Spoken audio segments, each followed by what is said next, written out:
Moi j'habitais en Normandie, j'étais en province, et c'est en bougeant à Paris, vers 14-15 ans, que je suis arrivée dans un lycée où il y avait des gens qui étaient juifs. Et alors moi la religion juif, catho, etc., enfin, c'était complètement pas du tout évoqué dans ma famille, on était complètement athées, même si j'ai été dans des sortes d'univers des lycées privés un peu catholiques et tout ça.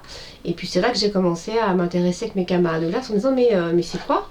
C'est quoi être juif et qu'est-ce qui s'est passé et pourquoi? Mais quelle différence? Mais il n'y en a pas.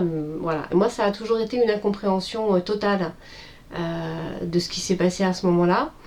Et pour faire un grand saut dans le temps, euh, j'ai passé j'ai passé beaucoup d'années de ma vie avec mon ex-compagnon qui est juif, mais pas tellement pratiquant. Mais du coup, on a quand même traversé pas mal la culture juive. On est allé un jour visiter le mémorial qui est dans le Marais. Et il y a des membres de sa famille qui sont notés. Et là, waouh! Là on prend la mesure de la réalité de ce qui se passe. Moi, j'ai mes grands-parents, ils sont enterrés dans des tombes en Normandie. Enfin bon, voilà, enfin, tout va bien. Là, on prend vraiment cette mesure-là. Et puis, euh, et puis un autre grand saut dans le temps a été quand j'étais à Avignon pour une expo. Il y avait l'exposition dans la prison d'Avignon. Et donc, il y avait plein d'artistes, Claude Lévesque, etc.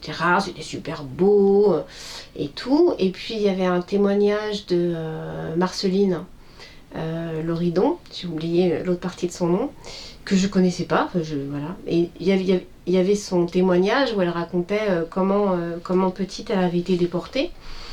Moi je suis restée dans ce témoignage, j'étais nouée. Et ce qui m'a vraiment beaucoup... euh,